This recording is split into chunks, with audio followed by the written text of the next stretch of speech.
Massimiliano Santarossa racconta il Nord-Est. Un Nord-Est insolito, sconosciuto a chi non lo abita, il cui sviluppo viene visto con gli occhi di un bambino.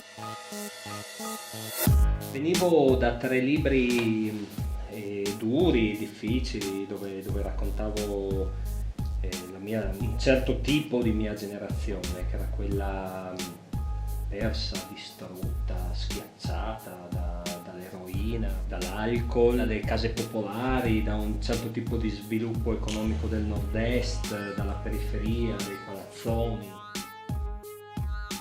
Editore e scrittore friulano, classe 74, è nato e vive a Pordenone.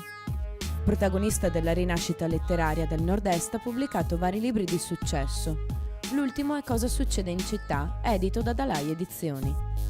Arriva Cosa succede in città, che è il mio primo libro più dolce, e arriva per questo bisogno umano mio di raccontare il prima di tutta questa cosa. Il mio primo libro gioioso, di grande gioia. La periferia spietata e crudele raccontata da Santarossa è la stessa dei ragazzi di Vita di Pasolini.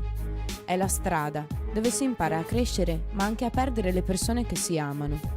Mi danno fastidio soprattutto quelli che scimmiottano il difficile, che fanno un elogio agli ultimi e si elogiano i nuovi Pasolini moderni. La scrittura di Santarossa non lascia spazio a consolazioni, ma ti sputa in faccia la realtà, con la giusta rabbia, quella che serve a sollevare la testa e a capire che la felicità, se la si vuole, bisogna prendersela.